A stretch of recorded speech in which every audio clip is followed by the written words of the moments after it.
Reksadana udah ketinggalan zaman. Mungkin itulah pandangan banyak orang terhadap reksadana sekarang. Tapi sebenarnya, apakah pernyataan itu benar?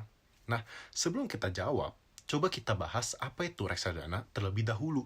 Reksadana simpelnya adalah wadah tempat berkumpulnya dana dari banyak investor untuk nantinya diinvestasikan dalam berbagai instrumen seperti saham, obligasi, atau pasar uang. Reksadana ini secara umum ada 5 klasifikasi. Yang pertama, ada reksadana pasar uang. Reksadana ini cocok untuk kalian yang punya profil resiko konservatif karena dana kalian akan diinvestasikan dalam instrumen seperti pasar uang, deposito, dan obligasi jangka pendek yang relatif aman dan juga liquid.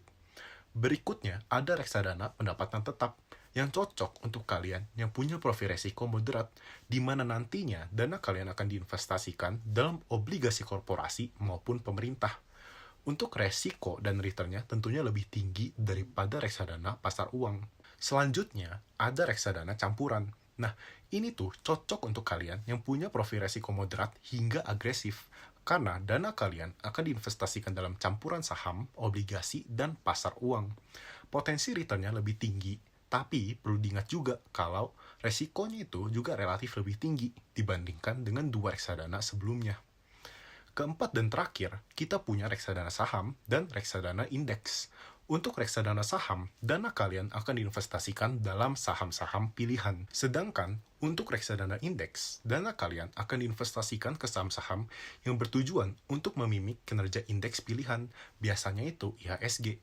Kedua reksadana ini memiliki potensi return yang sangat tinggi, tapi begitu juga resikonya, sehingga ini cocok untuk kalian yang siap dengan fluktuasi pasar dan mengincar pertumbuhan dana yang signifikan dalam jangka panjang. Balik ke pertanyaan kita di awal, apakah reksadana ini masih relevan atau tidak? Kalau menurut aku, reksadana masih merupakan salah satu instrumen yang tepat bagi orang-orang yang memang tidak memiliki ketertarikan dalam investasi ataupun yang belum punya waktu untuk investasi secara mandiri. Nah, dengan reksadana, kalian bisa rest assured soal investasi, karena dana kalian akan dikelola oleh manajer investasi profesional.